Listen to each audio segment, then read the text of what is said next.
Olá, boa noite para você. Muito obrigado pela sua participação, pela sua companhia. Eu sou o Rafael Ribeiro e a partir de agora começa o seu Mais Saúde aqui na tela da NTV. Gente, hoje o programa está incrível porque tem vários assuntos para você que está em casa, inclusive assuntos importantes. Vamos falar sobre a trombose pós-parto, vamos falar sobre o Dia Internacional da Conscientização sobre o Ruído, né? Algo que pode ser prevenido, pode ser diagnosticado desde cedo. A gente vai falar então no programa hoje Mais Saúde sobre esses temas. Deixa eu agradecer aqui e mandar um grande abraço especial para o Lucas da Santa Fé Barbearia, que sempre está dando um tapa aí no meu visual, todo o pessoal lá que acompanha, o Lucas da Santa Fé Barbearia, o John, o Robinho, o pessoal que está com ele lá, beleza?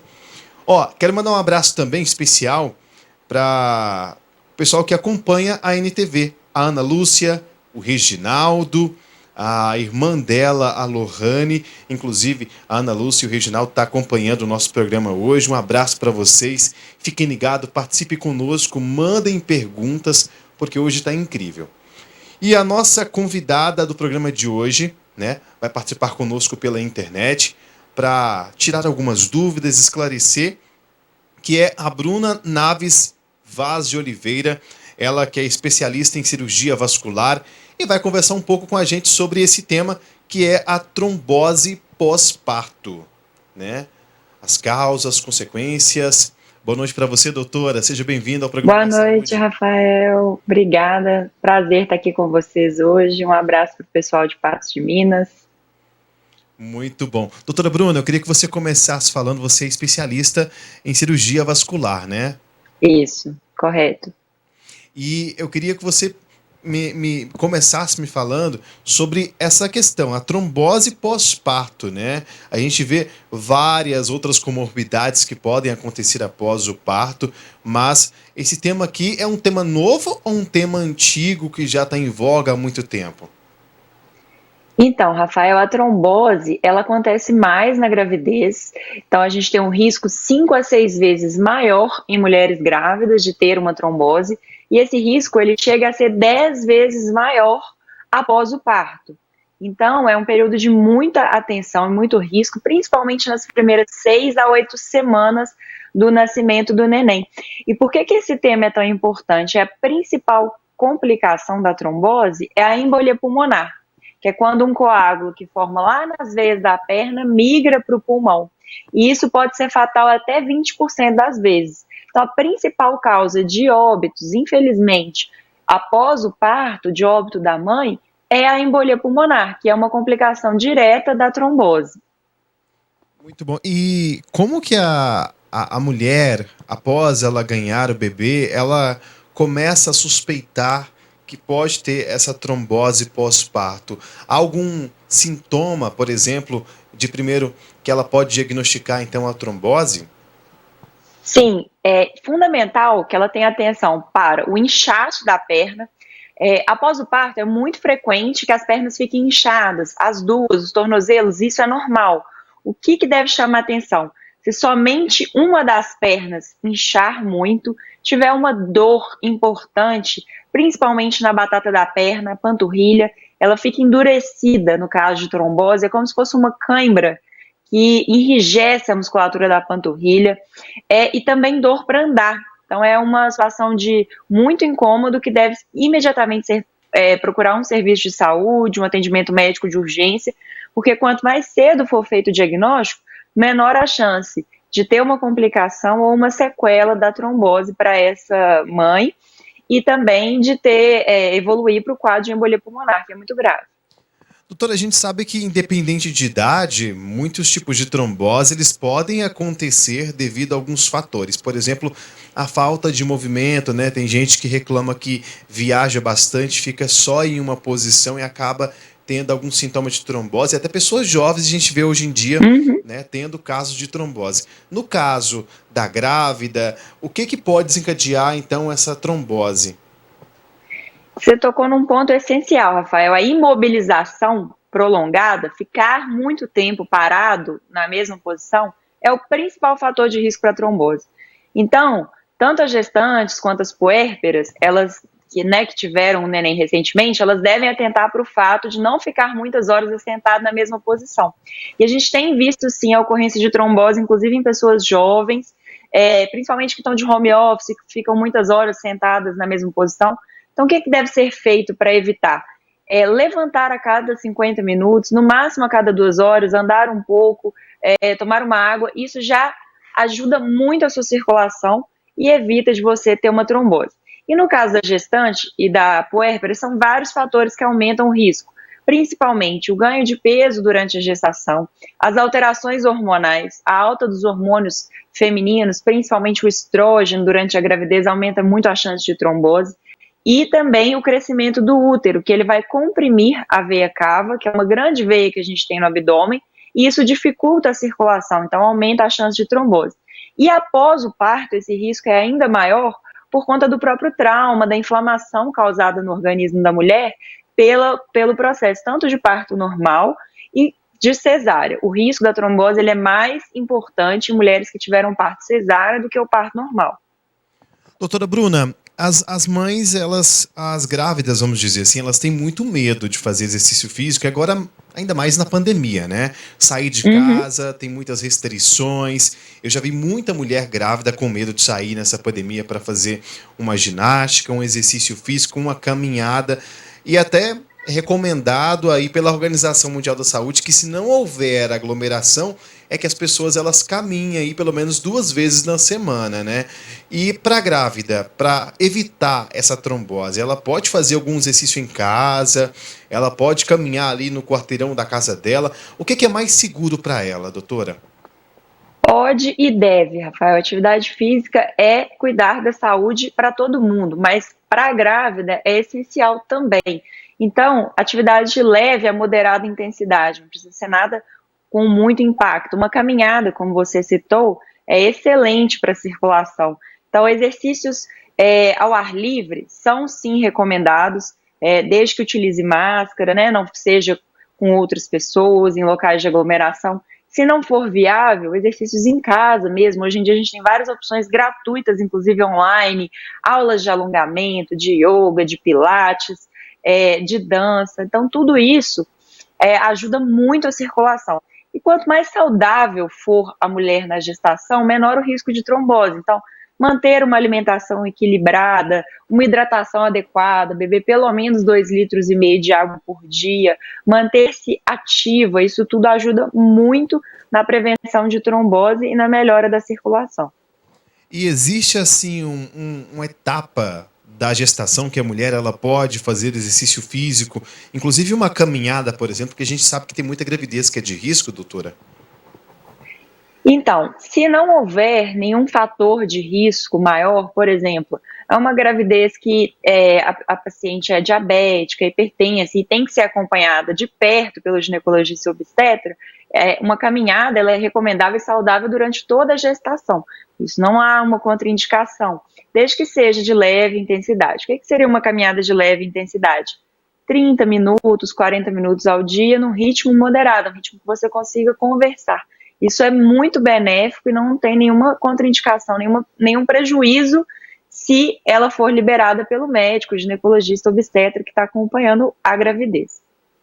Doutora Bruna, a gente vai chamar rapidinho um intervalo comercial aqui e depois a gente volta com esse assunto para você conversar com a gente a respeito da trombose pós-parto, beleza?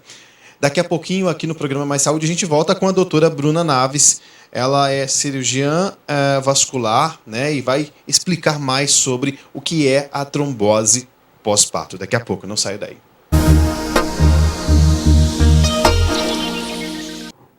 Voltamos a apresentar o programa Mais Saúde. Hoje nós estamos conversando com a doutora Bruna Naves, ela que é especialista nesse assunto que a gente estava tratando agora há pouco, que é a trombose pós-parto. Nós conversamos com ela e tiramos algumas dúvidas sobre como essa trombose ela pode surgir, como a prevenção pode ser feita. Eu volto a conversar com ela novamente. Doutora, vamos continuar o nosso assunto porque tem mais dúvidas ainda surgindo aqui. E a gente quer saber a respeito dessa trombose pós-parto. Quando a gente fala em trombose, a gente pensa naquela perna inchada, né? Naquele vaso obstruído. E essa trombose, ela pode acometer só as pernas ou ela pode acometer outra parte do corpo? Então, Rafael, a trombose é a formação de um coágulo, um trombo que obstrui a passagem do fluxo sanguíneo. E ela pode acontecer em qualquer vaso do corpo. Então, pode acontecer nas veias das pernas, nas veias do abdômen, dos braços, inclusive nas veias do cérebro. Quando a gente está falando aqui do risco de trombose pós-parto, o maior risco, mais frequente, é que essa trombose ela se forme nas veias das pernas, dos membros inferiores. Por isso que a gente lembra sempre de perna inchada, né, dor. E é importante falar também dos sintomas que às vezes a mulher ela pode ter uma trombose assintomática nas pernas e o primeiro sinal, a primeira manifestação dessa trombose ser a embolia pulmonar, que é quando esse coágulo ele se desprende de algum lugar do corpo e vai parar no pulmão. Então ela pode sentir falta de ar, dor no peito, é uma emergência médica e deve ir direto a um serviço de urgência, ao hospital, para ser tratado o mais brevemente possível. Doutora, existe a possibilidade de se formar um trombo, por exemplo, no cérebro, onde a gente chama de a trombose venosa cerebral, que é muito perigosa. Inclusive, a gente teve acometimento aqui na cidade do ex-prefeito José Eustáquio. Pode acontecer também na grávida essa trombose, que é uma espécie de acidente vascular cerebral? Sim, pode acontecer, principalmente se houver uma predisposição genética.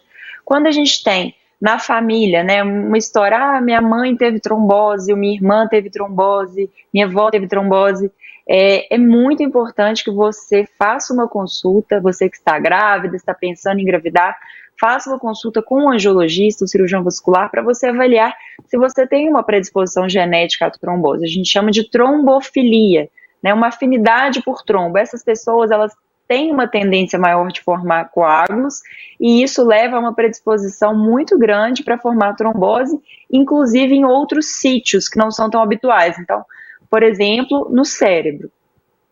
Doutora, a gente sabe que os médicos trabalham com medicamentos para trombose quando os pacientes são infectados pelo coronavírus, estão com a nova Covid-19, caso esse trombo se forme durante um ciclo da doença. Quando a mulher está grávida, aumenta esse risco se ela estiver também com a Covid? Muito. A Covid, Rafael, é um fator de risco importantíssimo para a trombose. A gente tem visto a ocorrência de trombose em 16% dos pacientes com Covid. Então, é um número, assim, muito relevante. Todos os dias no consultório a gente atende pacientes com Covid ou após o Covid. Então, nos primeiros dias, até nos primeiros meses após o Covid, as pessoas estão tendo muita trombose. Então, quem teve uma infecção pelo Covid, é importante que faça um check-up vascular, vá num angiologista para ver se está tudo bem, se a circulação está boa. E se tiver qualquer um desses sintomas que a gente falou para gestantes, procure imediatamente um serviço de urgência no hospital. E no caso da gestante, ela já tem vários fatores, né? A trombose ela não é causada por um único fator, mas então você junta a predisposição pela gravidez, os hormônios, todas essas alterações com o Covid, que é uma doença que a gente sabe que gera trombos, a gente fala que é uma síndrome trombótica, gera trombos no pulmão, nos vasos, tanto nas veias quanto nas artérias, pode gerar trombos no cérebro, causar acidentes vasculares cerebrais. Então, você junta dois fatores muito importantes de risco. Então, neste caso, é importantíssimo que a gente use alguns métodos de prevenção, dependendo do caso, indique medicações profiláticas, como anticoagulantes. Então, ela tem que ser acompanhada de perto, tanto pelo ginecologista obstetra, quanto pelo angiologista e cirurgião vascular. A mulher, quando ela está grávida, ela tem que tomar mais água. A gente ouve muito isso, né? Toma mais água para o seu sangue ficar um pouco mais ralo. Quando você deixa de tomar água, o seu sangue fica mais grosso. Isso é mito ou verdade? É verdade. Então, o que acontece? Quando a gente tem uma hidratação pobre, insuficiente, o sangue realmente ele circula de uma maneira mais devagar. Então, quando você tem uma hidratação adequada, que uma média a gente considera 35 ml por quilo de peso, que vai dar entre 2 a 3 litros, que já é o suficiente. Então, você tem uma melhora da circulação. E ainda tem um fator que, por exemplo, para pessoas que estão trabalhando assentadas muitos longos períodos e para as grávidas também que estão de home office, que ao beber mais água, você precisa levantar mais vezes para ir ao banheiro. Então, isso também ajuda na sua circulação. Você perguntou, Rafael, mais cedo, eu estava lembrando, de exercícios que a grávida pode fazer em casa, né? Um exercício simples é de elevação das panturrilhas, a gente chama de salto alto, salto baixo, que é ficar na ponta dos pés algumas vezes, 20 vezes, 3 vezes ao dia. Isso ajuda muito a melhorar a circulação e prevenção de trombose, tanto para as grávidas quanto para quem tem uma rotina de ficar muito tempo sentado na mesma posição. E além disso, se for possível, deitar com as pernas mais elevadas, uns 2 ou 3 travesseiros. Isso ajuda muito, porque você promove uma drenagem postural e ajuda o sangue a sair dos pés e voltar para o coração. Então, se puder fazer isso, por exemplo, no meio da manhã, 10 minutos, no meio da tarde, mais 10 minutinhos, e antes de dormir, você melhora muito a sua circulação e diminui muito a chance de ter uma trombose.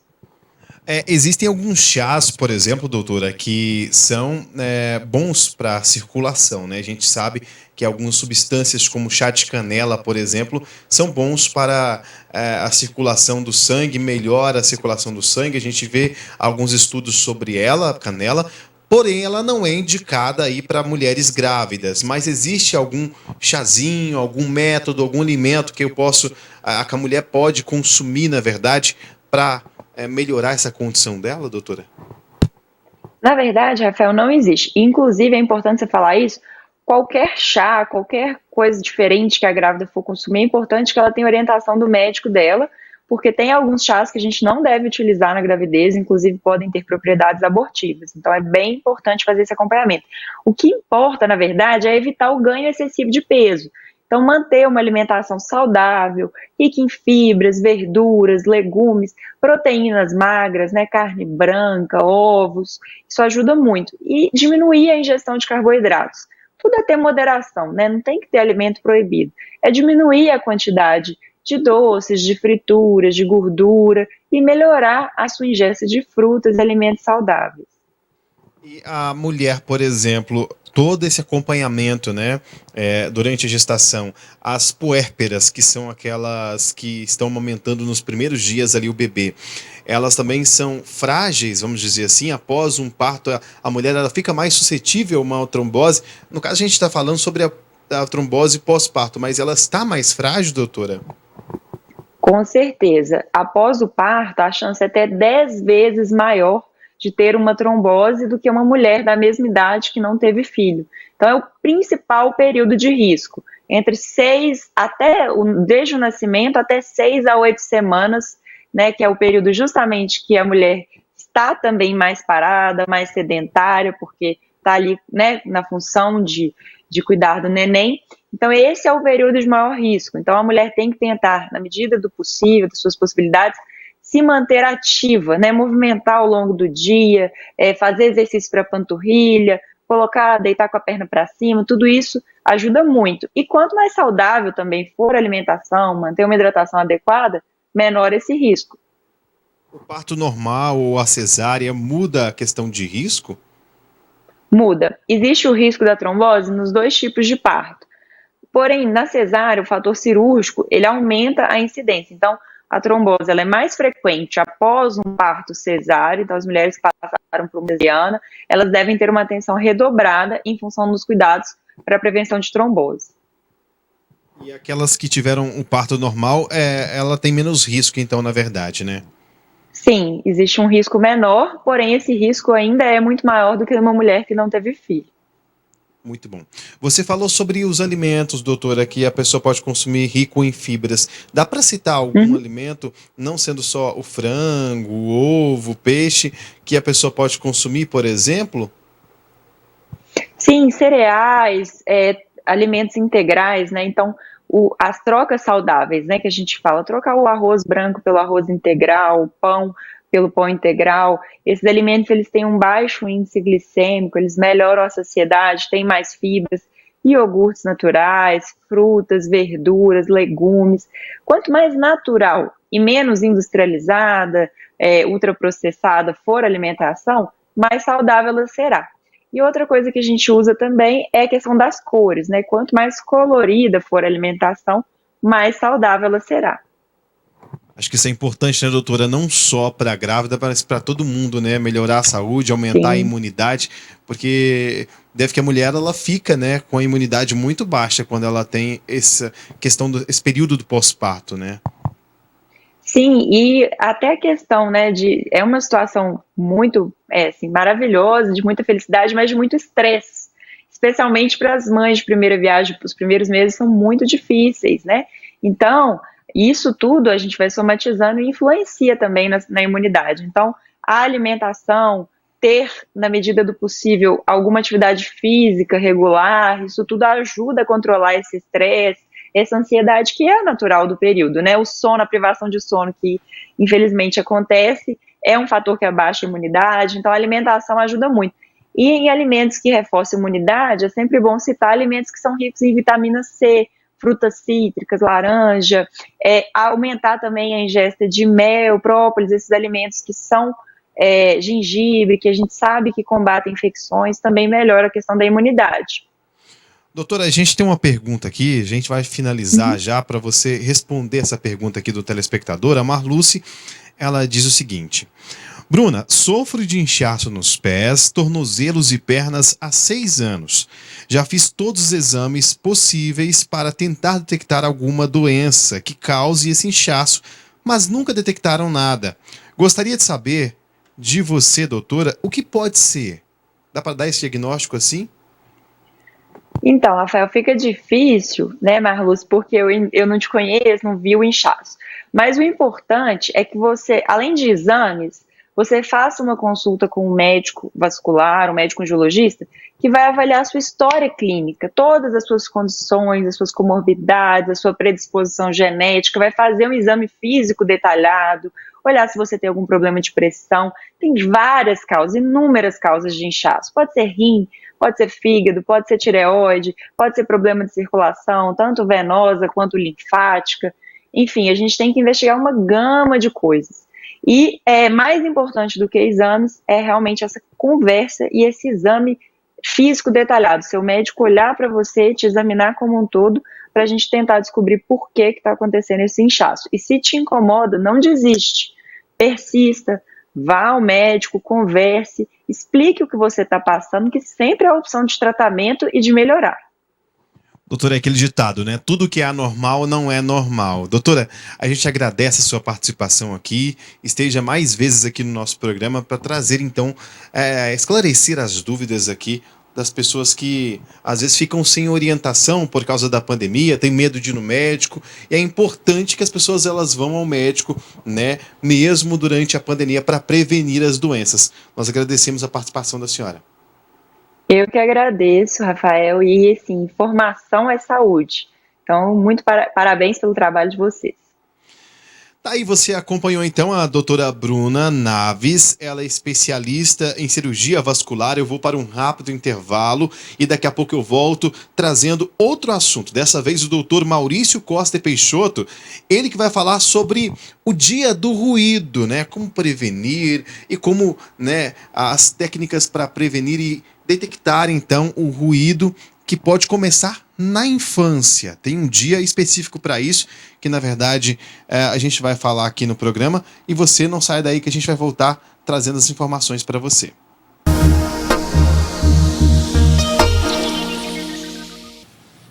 Voltamos a apresentar o programa Mais Saúde, agora no bloco trazendo um novo especialista. Agora dessa vez o Dr. Maurício Costa e Peixoto, ele é otorrinolaringologista e vai falar sobre o Dia Internacional da Conscientização sobre o Ruído. É amanhã, dia 28 de abril, que se celebra esse dia para se conscientizar então sobre a prevenção do ruído. Em uma sociedade onde a gente está acostumado com a poluição sonora, com o barulho de carros, isso pode ser preocupante. Eu vou conversar com o doutor Maurício agora sobre isso. Doutor, a sociedade mesmo já traz essa necessidade, né, da gente preocupar com toda a situação. A poluição sonora ela tem aumentado muito nos últimos anos por causa da revolução mesmo industrial, tecnológica, né? O Dia do Zumbido ele foi inicialmente instituído por causa das doenças associadas à exposição do ruído industrial. Então, aquela pessoa que trabalha perto de maquinário de grande porte, ele está exposto a ruídos que no decorrer dos anos ele pode levar à surdez, pode levar à presença de zumbidos, além das doenças associadas à exposição ao ruído. E só que, como você falou, à medida que a gente vai desenvolvendo, a poluição sonora vai aumentando.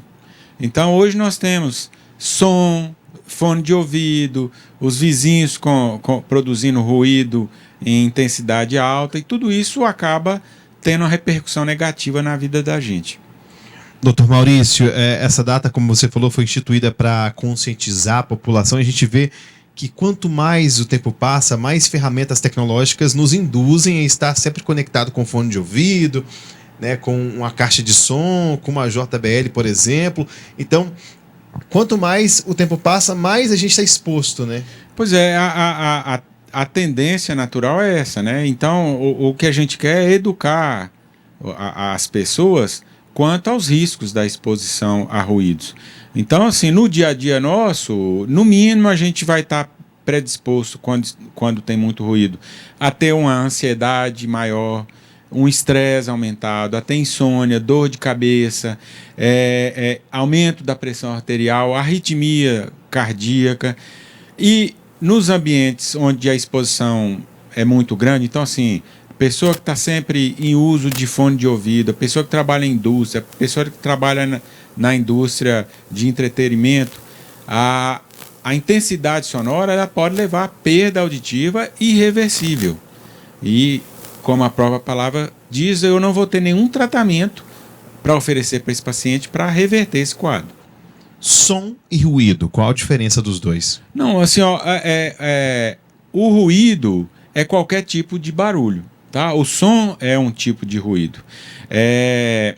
Então, assim, você pode ter um ruído agradável. Então, assim, a conversa de alguém que você gosta, a voz de um cantor, tá? Uma música. E a gente tem os ruídos que são desagradáveis ou deletérios. Então, assim, a voz de uma pessoa pode ser um ruído desagradável, tá? Mas o ruído é um nome técnico de qualquer barulho. A gente tem uma pergunta também muito tabu, vamos dizer assim, que é a diferença entre escutar e ouvir. Talvez pode ser um alerta também para saber se eu estou desenvolvendo alguma... assim, o que acontece, Rafael, assim, escutar e ouvir, em teoria, são a mesma coisa, mas a gente faz uma diferença, assim, que escutar seria a capacidade de perceber o som, e ouvir é a capacidade de entender o significado daquele som, tá? Isso tudo é difícil a gente separar, porque o cérebro faz tudo de maneira automática. Mas a gente pode ter doenças onde a pessoa percebe o som, mas tem dificuldade de entender o significado daquele som. Isso pode ser desde do nascimento até a gente vê isso muito no paciente idoso, que ele chega lá falando assim, eu escuto, mas não entendo. Então ele é capaz de perceber que a pessoa está conversando com ele, mas ele não consegue entender o significado da palavra. E as pessoas, quando elas chegam nessa situação, né, que você fala uma coisa com ela, ela pergunta o quê? Você pergunta, a pessoa responde o quê? Pode ser um indício já que alguma doença auditiva. Isso pode ser assim, a gente falando de um idoso, provavelmente é um indício de que ele já tem um comprometimento da audição, né? Agora, de um jovem, de um adulto jovem também, isso às vezes pode ser desatenção, ansiedade. Hoje, a gente falando de mundo moderno, a gente é levado a trabalhar igual nossos computadores, multitarefas, e nós não conseguimos fazer mais de uma coisa de cada vez. Então, quando a gente tem que conversar, a gente tem que só conversar. E a maioria das vezes, nos pacientes jovens, ele está conversando, fazendo o trabalho, prestando atenção em alguma coisa, e o entendimento da conversa vai ser prejudicado. A gente chama isso de desatenção. Essa questão do ruído, ela pode prejudicar a fala a longo prazo? Por exemplo, um bebê que nasceu com uma dificuldade auditiva com ruído, e aí foi percebido através de um diagnóstico feito em uma clínica? Assim, o bebê, ele normalmente, a doença auditiva do bebê, ela não tem componente relacionado a ruído. Então, assim, o bebê, ou ele nasceu com a perda auditiva, ou ele teve algo no decorrer da infância que levou, no início da vida, que levou ele a ter perda auditiva. Então, assim, tem crianças que nascem com a audição normal e tem uma infecção, por exemplo, por um vírus, chama citomegalovírus, que ele, nos primeiros meses de vida, ele vai desenvolver perda auditiva. E aí a gente vai fazer um diagnóstico, porque ele estava respondendo a sons e, de repente, ele passou a responder menos ou a não responder mais aos sons do dia a dia. Tem outra doença que pode causar também a perda da audição durante a infância, por exemplo? Nós temos várias. A gente várias. tem meningite, por exemplo, que pode provocar... Pois a meningite é uma infecção.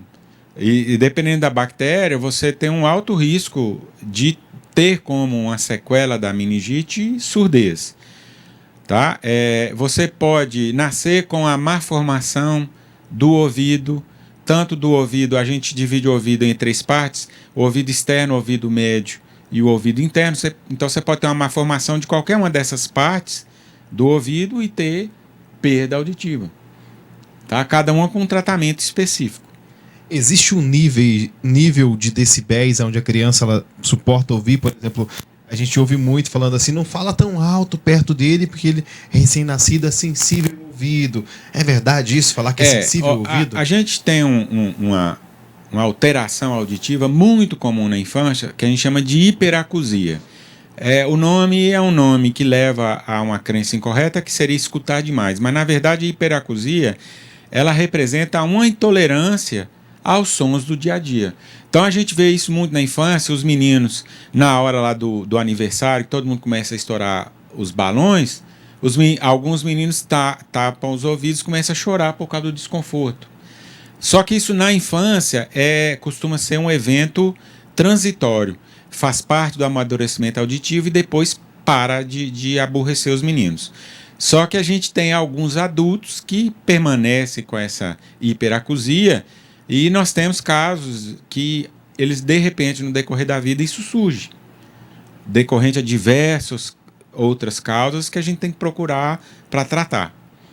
Doutor, a gente volta daqui a pouco, depois do intervalo, que eu quero que o senhor me explique sobre como os fones de ouvido, os sons muito altos podem prejudicar a audição e os tratamentos revolucionários que hoje existem no mercado com relação até a aparelhos auditivos. A gente volta daqui a pouco com o programa Mais Saúde.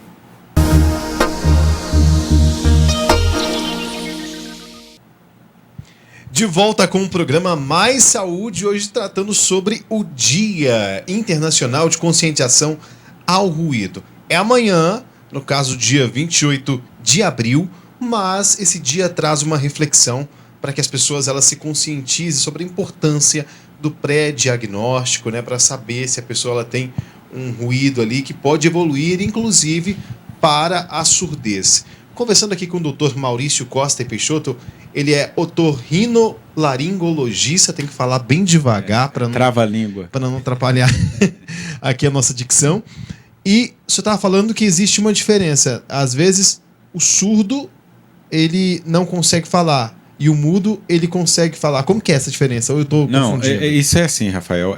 A pessoa, para falar, ela tem que ter acesso aos sons da fala. Então, assim, a pessoa, para ser um falante, vamos dizer, ele tem que ter escutado em alguma época da vida. Bem ou mal, ele tem que ter escutado.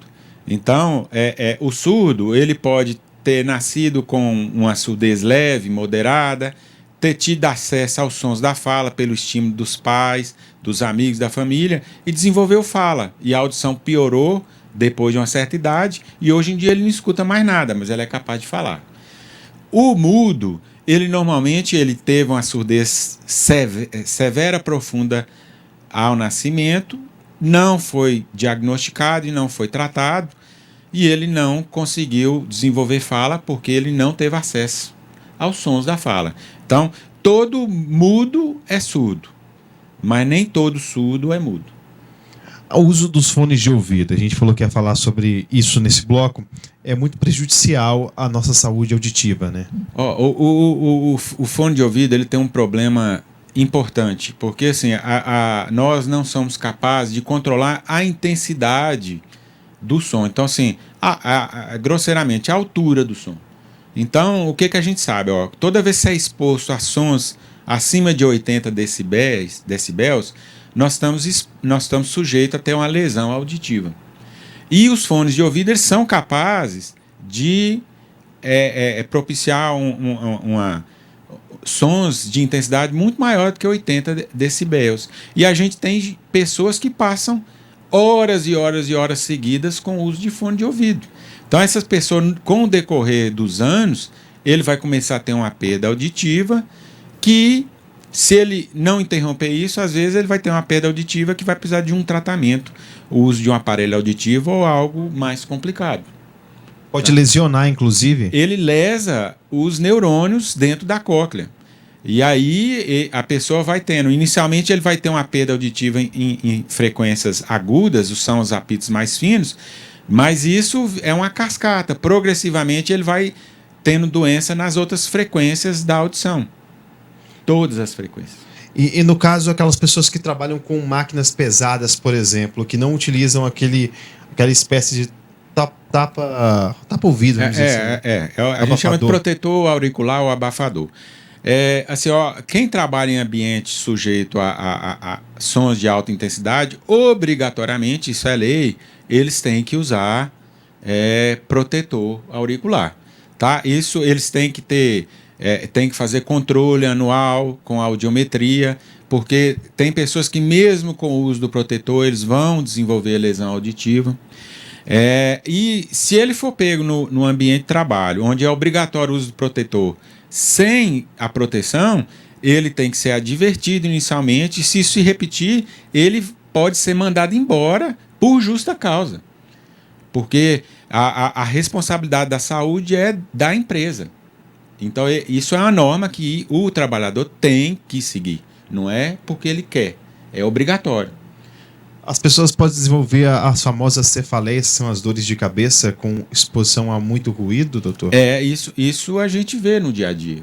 Tá? Então, a pessoa chega lá com dor de cabeça, a pessoa chega lá com zumbido, e você vai no que a gente chama de anamnese, que a gente colhe a história da pessoa, de quando começou, por que começou, o que está acontecendo na vida dele, e a gente vai fazer um diagnóstico que a pessoa trabalha num ambiente ruidoso e que a gente tem que fazer algo para corrigir isso. O silêncio seria o melhor tratamento? Não. Tá? O silêncio, ele seria a ausência de som. Tá? Isso a gente não consegue, a não ser que você entra dentro de uma câmera fechada hermeticamente, você não consegue um ambiente com silêncio total. E o silêncio total normalmente vai fazer você perceber que você tem um zumbido de fundo, um barulhinho lá dentro do ouvido que vai levar a pessoa a ter uma preocupação quando aquilo é algo fisiológico. Tá? No início do século passado já fizeram experiências onde fechavam as pessoas em câmeras totalmente seladas e a pessoa, quase a maioria, chegava lá falando que escutava um zumbido. Mas quando voltava para o ambiente normal, o zumbido desaparecia. Tá? Então, a gente tem que viver num ambiente onde os ruídos sejam ruídos civilizados, onde isso não leve a nenhuma doença ou nenhum aumento de ansiedade. Quando a pessoa está num show, por exemplo, num evento, onde está muito próximo à caixa de som, e aí está muito alto, chega em casa, por exemplo, e aí ela está um pouco sem audição e está com um zumbido ali permanente no ouvido. O que é isso? Isso é um exemplo de um traumatismo sonoro agudo. Isso a gente vê também assim, com a pessoa que explode um foguete próximo à orelha ou que atira com a arma de fogo e aquilo lá leva a uma perda auditiva e o zumbido. Na maioria das vezes, se aquilo é um evento isolado, o que se espera é que ele vai ficar alguns dias com aquela alteração e depois o ouvido vai recuperar. Tá? Nos casos onde isso é muito intenso e atrapalha muito o paciente, a gente entra com remédio para tentar acelerar. Mas, dependendo do seu azar, aquilo pode ser algo permanente. E no caso, quando a pessoa começa a sentir esse ruído, a pessoa fica incomodada também, pode ficar preocupada pensando que está tendo alguma alucinação, porque geralmente é um zumbido bem fininho e bem preocupante. Olha, o zumbido, ele é um sintoma de alguma alteração, às vezes auditiva, tá? Mas o zumbido, principalmente o zumbido crônico, aquele que a pessoa tem meses ou anos, ela é uma doença multifatorial, então ela é causada por várias coisas, erros alimentares, exposição a ruído, doenças auditivas, ansiedade, transtornos de humor de uma maneira geral. E o que a gente tem que fazer lá como otorrino é tentar identificar todos esses fatores e corrigir isso tudo. Então, não existe uma droga mágica para tratar zumbido. Existe um tratamento complexo, na maioria das vezes demorado, e que necessita de um envolvimento de quem está sofrendo do zumbido para a gente ter um resultado adequado.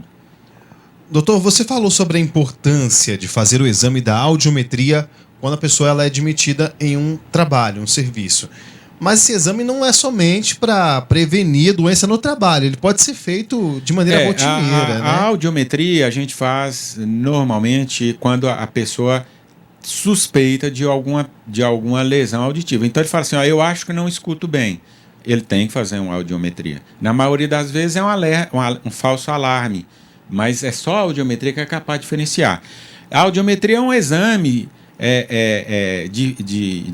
que é fácil de fazer, é um exame rápido, que demora 15, 20 minutos, e que a gente tem um resultado na hora, ele é indolor, a pessoa tem que entrar numa cabine, onde a gente vai tentar diminuir o mais possível o som ambiental, e ele vai escutar alguns apitos e vai responder para a gente. E a gente vai analisar se aquilo está adequado ou não. A exposição ao ruído demais pode fazer ter uma má noite de sono, onde eu não consigo descansar? Tá, é uma causa de exposição a ruídos, é insônia. A gente tem insônia, a gente ter aumento de pressão, a gente tem taquicardia, ter crises de ansiedade, cefaleia, tudo isso tem relação à exposição a ruído. A televisão, por exemplo, alta demais pode causar uma perca da audição? Olha, a perda auditiva é raro por causa da televisão. Normalmente a televisão vai levar a isso que nós falamos. Então, assim, dormir com a televisão ligada, ela pode piorar a qualidade do seu sono, porque o seu cérebro, apesar de você estar dormindo, ele vai estar sendo estimulado pela televisão. Então a gente continua escutando enquanto está dormindo. E aquilo vai perturbar o equilíbrio do sono. A gente tem várias fases do sono e que a gente tem que estar num ambiente confortável e com o mínimo de ruído possível para a gente poder alcançar essas fases e ter um sono adequado.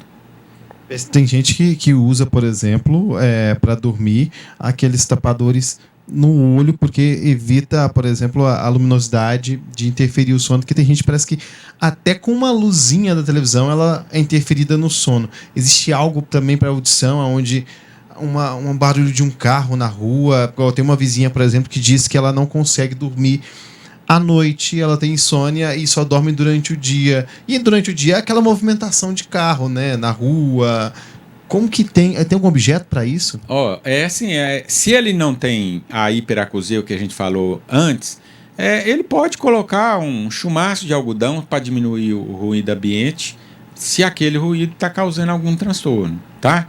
No caso, igual você deu o exemplo da sua vizinha, se ela não consegue dormir à noite, mas dorme de dia, ela tem uma insônia, que a gente precisa identificar o fator da insônia e tratar, porque não tem sentido dela conseguir dormir durante o barulho e à noite ela inverteu o ciclo circadiano dela e ela tem uma doença que está levando à insônia. A gente tem que tratar isso, tá? Isso não é o barulho que causou. Agora, doutor, aquelas pessoas que fazem também... vamos sair um pouco dessa questão do ruído, mas pessoas que fazem a limpeza do ouvido sempre, às vezes colocam objetos dentro do ouvido para limpar, isso também pode causar uma ferida ou até mesmo a surdez, né? O uso rotineiro, chave, né? O uso rotineiro de objetos para limpar o ouvido me fornece uma quantidade de pacientes regulares que são os pacientes vão lá por causa de acúmulo de cerume nos condutos auditivos. Por mais que a gente fale, isso é cultural, o pessoal não acredita e continua usando os cotonetes para limpar o ouvido. A gente, quando introduz chave, tampa de caneta, palito, não é raro... Tampa de caneta, não é raro a pessoa ter um ferimento no conduto auditivo, que depois vai levar ele a uma infecção do conduto auditivo com muita dor de ouvido. Existem alguns acidentes com perfuração da membrana timpânica, que às vezes vai exigir uma cirurgia para a gente consertar, tá? Só que eu tenho 23 anos que eu estou aqui em Patos, eu falo isso com frequência e as pessoas continuam chegando lá usando cotonete e com ferimentos causados por objetos que enfiam dentro do ouvido para tentar limpar o ouvido. O ouvido ele é autolimpante. Se você não introduz nada lá, a imensa maioria das pessoas, a cera vai sair de maneira espontânea e ele com a toalha ele limpa. Então, por exemplo, os chazinhos da vovó, as compressas para colocar no ouvido, caso dor de ouvido, é perigoso também, né? Colocar assim, água quente, por exemplo. Não, jogar água quente do ouvido é perigoso. Agora, você fazer uma compressa de água morna por causa de uma dor de ouvido, é muito benéfico. O calor aliviador. Isso é uma sabedoria popular. Que então não está descartado, não. Não, então se a criança está com dor de ouvido, você está com dor de ouvido, pode fazer uma compressa morna, um ferro, você passa um ferro quente numa toalha e põe na orelha a toalha, pega uma bolsa com água morna e coloca. A minha avó tinha a mania de fritar um alho e botar no algodão para a gente pôr no ouvido, alivia a dor. Ele não vai tratar a doença, mas vai aliviar o sintoma. Agora você não deve pegar água quente e jogar lá dentro da orelha. Você vai, no mínimo, queimar a pele do conduto auditivo. Ruído e dor de ouvido pode ser aí indício para algum tipo de outra comorbidade a não ser surdez? Não, assim, a dor de ouvido e zumbido, eles podem significar que o fator gerador do zumbido pode ser a dor. Então a gente tem na frente da orelha que é a articulação temporomandibular e ela é uma causa comum de dor de ouvido, de sensação de surdez, de zumbido e até de tonteira, lembrando a labirintopatia, a popular labirintite. E a gente chega lá, a gente tem que fazer o que a gente chama de diagnóstico diferencial e tratar a pessoa. Então, normalmente, se ele tem zumbido e dor de ouvido, a gente tem que investigar as estruturas musculares e articulares próximas à orelha para ver se não é aquilo que está causando os sintomas da pessoa. Muito bom, então você viu aí que o ruído não é tão comum quanto se imagina, inclusive quando ele fica no seu ouvido aí, né, na sua cabeça por mais dias. Doutor, como que as pessoas fazem para te encontrar? A gente está chegando aqui no final do programa. Como que as pessoas fazem para te encontrar? Onde que o senhor está? Como que faz para marcar uma consulta com o senhor, por exemplo? Olha, eu atendo no Hospital Atual desde 1999. A gente atende lá de segunda a sexta-feira e o pessoal precisando lá é só ligar. 3826-1749. E a gente atende diversos convênios e a gente trabalha como um otorrino polivalente, mas o meu foco de atuação é ouvido, é otologia, que a gente chama. Então, as pessoas podem ligar, marcar uma consulta e durante a pandemia está atendendo normal lá. Assim, durante os períodos do decreto, a gente atendeu em horário reduzido e agora nós estamos atendendo em horário normal e rezando para o Covid dar um sossego para a gente. Muito bom. Muito obrigado, Dr. Maurício, pela sua presença no nosso programa. E a gente espera que o senhor venha mais vezes aqui para esclarecer dúvidas para a gente. Foi um prazer e eu estou pronto para qualquer convite. Muito bom. Tá aí. O programa Mais Saúde de hoje vai ficando por aqui. Muito obrigado pela sua companhia, pelo seu carinho. Um abraço para você que acompanhou até agora e ficou esclarecido de tudo no programa. A próxima é, então, a informação. No caso, o NTV News que vem chegando aí. Um abraço para vocês e até a próximo encontro aqui no programa Mais Saúde.